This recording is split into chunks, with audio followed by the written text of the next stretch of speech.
नमस्कार दोस्तों, आप सभी का अभिव्यक्ति इंडिया पे स्वागत है। आज हमारे साथ समाज सेवी सिद्धार्थ राय जी हैं। आज इनसे हम जानेंगे डक फार्मिंग और मछली पालन कैसे करते हैं। भैया स्वागत है आपका इस चैनल पे।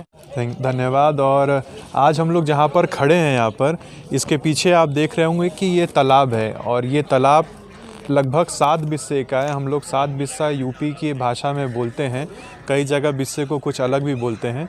और इस 7 बिस्से के तालाब में हम लोगों ने मछली पालन का काम शुरू किया था। और जब हम लोगों ने मछली पालन का यहाँ पर काम शुरू किया तो हमें लगा कि जब इतना बड़ा ज़मीन हमारा तालाब एक जा रहा है मछली पालने के लिए, तो सिर्फ मछली पालने में ही उस तालाब का यूटिलाइजेशन क्यों किया जाए, क्यों ना उस ज़मीन में, उस तालाब में कुछ और भी काम ऐसा किया जाए जिससे कि उस एक छोटी सी ज़मीन में कई तरह का काम हम लोग कर पाएँ। तो सबसे पहले तो हम लोगों ने तालाब खोदने का काम किया और उस तालाब में हम लोगों ने 3 तरह की मछली डाली। मछली को डालने के बाद फिर 1 महीने के बाद हम लोगों को ऐसा लगा कि अब इसमें बढ़ाया जाना चाहिए कुछ, तो हम लोग खाकी कैम्बल नस्ल की बत्तख लेकर के आए, जो कि अभी को पानी में यहाँ तैर रही है और मेरे पीछे की तरफ भी यहाँ पर खड़ी हैं। ये बत्तख अपने आप में स्पेशल बत्तख है। इसका नाम जैसा कि है खाकी कैम्बल बत्तख, तो इसका रंग भी खाकी कलर का होता है, यानी ब्राउन कलर का होता है। और ये दुनिया की ऐसी बत्तख है जो कि सबसे अधिक अंडे देने वाली बत्तख है। आम तौर पर हम लोग पूर्वांचल में खड़े हैं और नज़दीक में हमारे बिहार भी है। तो पूर्वांचल और बिहार में या उत्तर प्रदेश में लोग क्या करते हैं कि जो रंग बिरंगी बत्तख होती हैं उनको पालते हैं और उनसे अंडा लेने का काम करते हैं। लेकिन एक चीज़ हम लोगों को जान लेना चाहिए कि वो रंगीन वाली बत्तख और ये खाकी कैम्बल बत्तख दोनों दाना उतना ही खाती हैं, लेकिन अंडा जो देती हैं उसमें अंतर रहता है। खाकी कैम्बल बत्तख जितना अंडा देगी उसका जस्ट आधा अंडा जो है नॉर्मल बत्तख देती है और खाना सामान खाती है। तो मुझे लगता है कि एक जागरूक किसान अगर कोई है, अगर बत्तख पालन का काम कर रहा है, तो उसको खाकी कैम्बल बत्तख पालना चाहिए, जो कि बंगाल के साइड में और हरियाणा के साइड में और साउथ में अगर हम लोग चले जाएं तो वहाँ के किसान जागरूक हैं, इस तरह की बत्तख को पाल रहे हैं। तो हम लोगों को 365 दिन में लगभग ये मेरा अपना अनुभव है कि ये वाली खाकी कैम्बल बत्तख 200 से 220 के करीब 365 दिन में अंडा दे देती है। और जब ये बत्तख हमारे इस तालाब में रहती है तो बत्तख के तैरने से जो है पानी में ऑक्सीजन बनता रहता है हमेशा, जो कि मछलियों के लिए बहुत ज़्यादा अच्छा होता है। दूसरा फ़ायदा क्या होता है बत्तख से मछली को, कि हम लोग इंसान हैं, जब हम लोगों को अपना शरीर अच्छा करना होता है, थोड़ा लंबा चौड़ा दिखना होता है, तो हम लोग जिम में जाते हैं एक्सरसाइज करने के लिए। लेकिन बेचारी मछलियों के पास तो पानी में कोई जिम नहीं है, वो अपनी एक्सरसाइज कैसे करेंगी। तो उस दौरान उन मछलियों के लिए सबसे अच्छा एक्सरसाइज कराने का काम बत्तख कराता है। कैसे? तो जब पानी में बत्तख तैरता है तो मछली डर कर उससे भागती है, और जब मछली पानी में डर कर के भागती है बत्तख से तो उसकी ग्रोथ बहुत ज़्यादा अच्छी होती है, उसकी एक्सरसाइज होती है। देहात में हम लोगों ने, गांव में देखा है कि तालाब में लोग भैंस को डाल देते हैं नहाने के लिए। मछली के तालाब में क्यों डालते हैं? इसलिए डालते हैं कि जब तालाब में जाकर भैंस तैरेगी, नहाएगी, तो उससे मछलियाँ डर कर के भागेंगी और भागेंगी तो उसकी एक्सरसाइज होगी। तो वहीं से हम लोगों ने इसको सीखा और हम लोगों ने तालाब में बत्तख को डाला। ये दूसरी खासियत। तीसरी खासियत क्या है, कैसे फ़ायदा है मछली को बत्तख से? वो ऐसे कि जब बत्तख पानी में अधिकतर समय अपना निकालती है और पानी में तैरते हुए ही वो अपने पेट की गंदगी पानी में निकालती है। जब बत्तख अपने पेट की गंदगी पानी में निकालती है तो वही मछली का खाने का आहार हो जाता है। तो ये 3 तरह का फ़ायदा है जो कि मछली को बत्तख से होता है। हम लोगों ने यहाँ पर अपनी मछलियों को फ्री में पाला है। हम लोगों ने आज तक 1 रुपये का भी खाना मछलियों के ऊपर नहीं खर्च किया है खिलाने को लेकर के।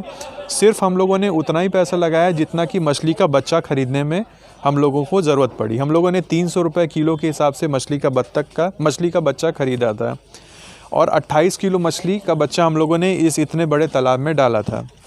हमारे यहाँ गाय भी है, डेयरी है, हमारे यहाँ बकरी भी है, मुर्गा मुर्गी पोल्ट्री फार्म है।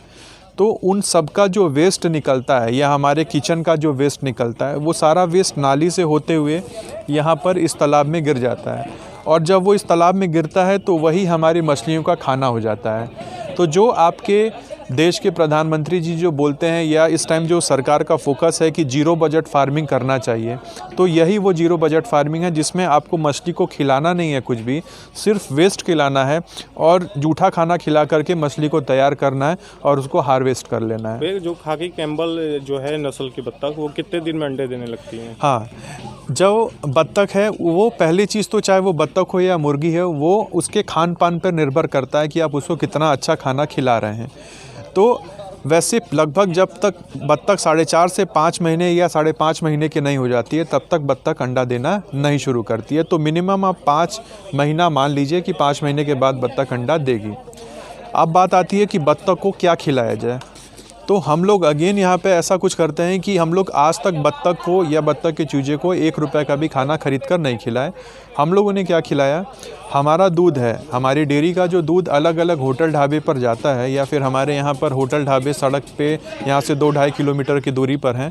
तो जब हमारा आदमी उन होटल ढाबे पर दूध दे करके आता है, तो जब वो वापस आता है तो एक दिन पुराना जो उनका बचा हुआ जूठा खाना होता है होटल ढाबे का, उसको अपने साथ उठा कर ले आता है। या फिर हमारे किचन का भी जितना जूठा खाना होता है हम उसको निकाल कर रख लेते हैं और उसी खाने को हम अपने बत्तख को दे देते हैं।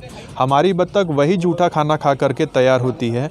अब आप सोच लीजिए कि एक होटल या ढाबा रेस्टोरेंट में तो कई तरह के खाने होते हैं, कोई रोटी खाता है, कोई चाउमीन खाता है, कोई मैगी खाता है, कोई मशरूम खाता है, कोई दाल खाता है, कोई चावल खाता है। तो इतना सारे विटामिन्स और प्रोटीन का जो मिक्सचर है जूठे खाने में, वो हमारी बत्तख को मिलता है और वो उनके लिए बहुत अच्छा खाना होता है, जिसको खाने के बाद वो हल्का रेड कलर का अंडा और अधिक अंडा देने का हमेशा से उनका सिस्टम एक बन गया है कि जूठा खाना खाते हैं और अच्छा अंडा हमें देते हैं। यहाँ पर भी आप देखिए कि हम लोगों ने बत्तख को अपना कुछ भी नहीं खिलाया, सिर्फ हमें कॉस्ट क्या आई, उतनी कॉस्ट आई कि हम लोगों ने बत्तख की चीज़ों को कितने रुपए में ख़रीदा। उसके बाद से बत्तख हमारा जूठा खाना खाती है, गंदगी साफ़ करती है और हमें ढेर सारे अंडे दे जाती है। तो ये एक कॉन्सेप्ट है मछली और बत्तख पालन का। बाद में क्या हुआ कि जब हमारे इस तालाब में गाय का गोबर ज़्यादा गिरने लग गया, तो लोग कहने लगे कि अब पानी में ऑक्सीजन की कमी हो गई है, जिसकी वजह से मछलियाँ बाप की ऊपर में आकर तैरने लग गई हैं।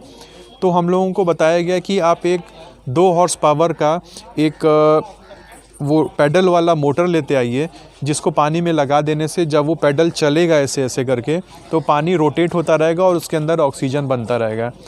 तो फिर हम लोगों ने सोचा कि गांव में तो बिजली रहती नहीं है, सिर्फ रात में थोड़ी देर बिजली रहती है, तो रात में उठकर कौन पैडल चलाएगा। तो हम लोगों ने ये मेरे पीछे आप देख रहे हैं एक पैडल वाली बोट है, इस पैडल वाली बोट का ऑर्डर किया और ये 35,000 में बोट हमारे पास आ गई। अब हम क्या करते हैं कि जो लोग हमारे यहाँ घूमने आते हैं उनको बोटिंग करने के लिए ये बोट देते हैं और उनका टिकट काटते हैं 25 रुपये का। यानी एक बार में अगर 4 लोग इस बोट पे बैठते हैं तो 100 रुपये का टिकट कट गया। वो लोग हमारे तालाब में आते हैं, बोटिंग करते हैं और पैडलिंग जितना करते हैं पानी उतना हिलता है और उसमें ऑक्सीजन भी बनता है। दूसरा, वो टिकट कटाते हैं तो उसका पैसा अलग हमारे पास आता है।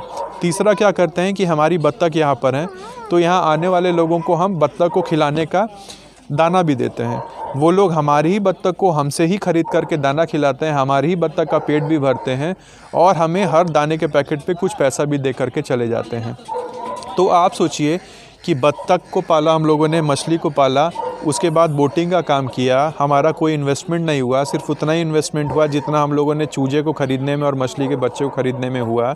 और इन सारी चीज़ों को जोड़ करके, और हमारे यहाँ बांस का बसवाड़ था, उसको जोड़ करके हम लोग ने पानी के तालाब में ये एक जगह बना दी लोगों के बैठने के लिए। और देखिए उस पर कितने सारे लोग बैठे हुए हैं, वहाँ पर अपनी फ़ोटो खिंचवा रहे हैं।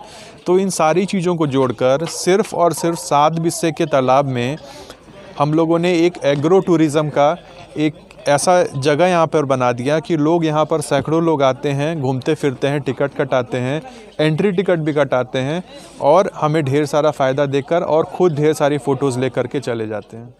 धन्यवाद दोस्तों, हम नेक्स्ट वीडियो के साथ